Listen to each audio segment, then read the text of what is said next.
大家好啊，我馬同德啊，咁好榮幸咧就同大家探討一下呢個備受國際金融界矚目嘅趨勢嘅。喺未同大家分享之前咧，首先歡迎一啲新聽我哋嘅朋友啦，同埋咧就大家多啲關注我哋，點讚同埋發俾其他啲人聽咧。今日咧極大講嘅就係香港呢個全球嘅財富管理新樞紐嘅崛起嘅。香港咧就以一個正係一個唔可以忽視嘅勢頭咧，就取代瑞士咧成為全球嘅財富管理嘅新中心。我哋站喺一個歷史性嘅轉折點上面。當全球嘅財富管理嘅版權咧重新咁樣重構嘅時間咧，香港咧就正係一個獨特定位咧，成為東方之珠之中最燦爛嘅一顆明珠嘅。呢度咧唔係不僅咧就連接咗中國同埋世界嘅橋梁，更加咧係未來嘅10年咧全球嘅資本聚集嘅新土地嚟嘅。喺俄烏戰爭之後咧，由瑞士咧凍結咗俄羅斯嘅資產咧，就引發國際嘅爭議嘅。而香港咧就正係喺呢個複雜嘅地緣政治之中，保持咗金融嘅中立港呢個角色，成為跨國資本嘅避險選擇。咁2023年咧，香港嗰個資產管理嘅規模咧突破咗4萬億美元嘅，首次咧就超越咗瑞士嘅3.9萬億美元。更加值得關注咧就係緊係喺呢個2022至23年期間咧就超過咗有600億嘅美元咧嘅私人資金由瑞士咧就流向香港嘅。呢一轉咧呢個不僅咧就係財指即係數字嘅變化咧，而且係全球嘅財富版權重建嘅信號嚟嘅。數據咧就係見證咗呢個崛起咧，由呢個量咧又變到呢個質，再變到呢個跨越嘅。財富呢個規模咧，香港呢個管理資產財富個規模咧達到35萬億港元。喺2023年就較呢個2019年咧增加咗40%嘅。咁點解香港會成為一個全球財富管理嘅樞紐咧？香港其實有4大嘅核心優勢嘅。第一個係就天然嘅優勢咧，呢個係一個國際金融中心嘅基因。香港沿用咗呢個普通法制嘅體系，司法獨立咧排名全世界第11位嘅。而瑞士咧因為配合國際財務嘅透明標準，傳統銀行保密制度就逐漸咁打解。香港咧就喺呢個合規嘅規格嘅架構底下咧，就通過咗家族辦公室嘅稅收優惠、虛擬資產牌照等呢個創新呢個政策，吸引高端值嘅客戶。低稅率咧同埋呢個自由市場咧，企業咧嘅利得稅咧就為到16.5%。冇呢個外匯管制咧，吸引離岸資產嘅配置咧，地理個樞紐輻射亞太區，連接歐美，時區咧嘅優勢咧就覆蓋咗全球主要嘅交易市場嘅。政策賦能咧就響中國國家個策略底下個機遇嘅。粵港澳大灣區跨境理財通試點響3年咧就吸納咗超過2萬億嘅資金嘅。內地個高淨值嘅客戶佔率比咧就70%嘅。呢個債券通南向通為咗呢個境內嘅投資者提供全球嘅債券通配置嘅渠道。咁2023年咧個交易量咧就突破咗15000億人民幣嘅。再加上一帶一路呢個金融嘅合作協助咗中資企業海外融資，管理超過咗3萬億美元嘅離岸人民幣嘅資產嘅。香港係唯一一個同時咧係深度咁參與內地嘅金融市場，譬如呢個滬港通債券通跨境理財通咁。同呢個西方體系咧就無縫接軌嘅國際樞紐嚟嘅。當全世界嗰個資本爭相佈局咧，中國呢個機遇嘅時間咧，呢個東方嘅瑞士嘅地理同埋制度嘅優勢咧就無可代替嘅。大灣區 GDP 嘅總值咧已經超越咗呢個韓國㗎啦，坐擁世界咧500強嘅企業之中嘅25個。香港咧作為灣區嘅核心咧，為財富管理業咧就提供咗科技嘅獨角獸投資到離岸人民幣嘅資產完整嘅生態系列。創新嘅突破咧金融嘅科技同埋呢個ESG 嘅引領改變。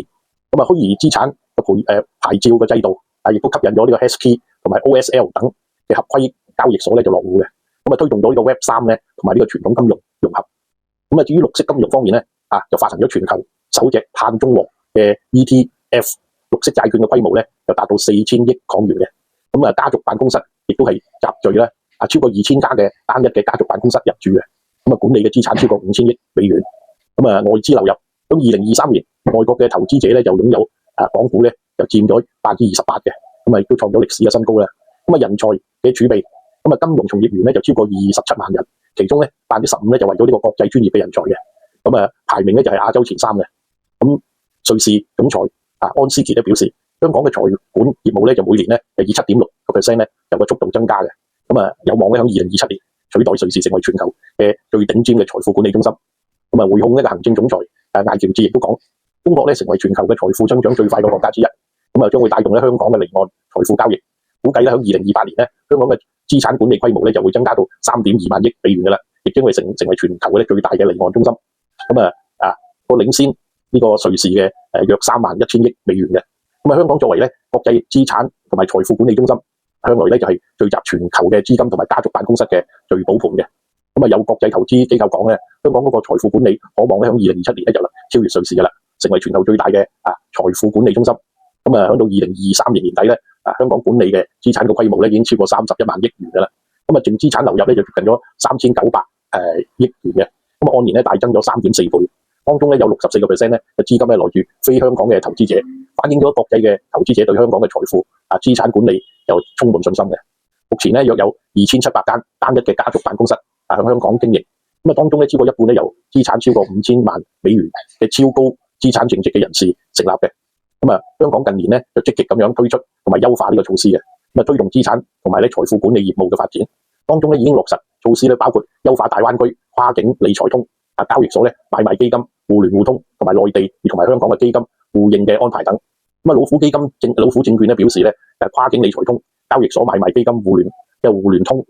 互通，同埋咧內地同埋香港嘅基金互認安排等呢個措施咧進一步優化，顯示咧政府對吸引國際資本同埋咧鞏固香港嘅財富管理樞紐角色咧有極大嘅信心嘅。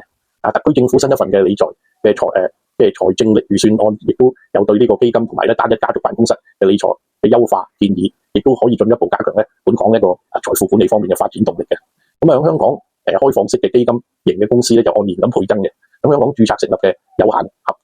夥嘅基金咧，更按年咧就增加咗4成嘅。咁啊，建議咧特區政府參考為咗開放型基金嘅公司咧提供資助嘅計劃，為咗香港有限合夥嘅基金咧提供資助嘅。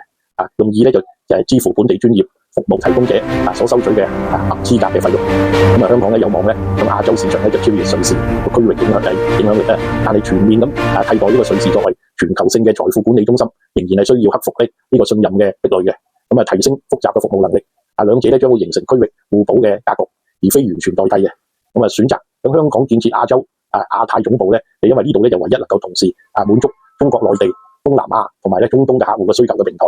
咁啊，亦都可以通過跨境理財通咧，唔使半年咧就為咗內地嘅高淨值嘅客戶新增理財嘅資產咧，有120億元嘅。咁至於未來嘅挑戰同埋展望係點咧？當然咧，香港亦都需要對人才競爭成本上升等作出挑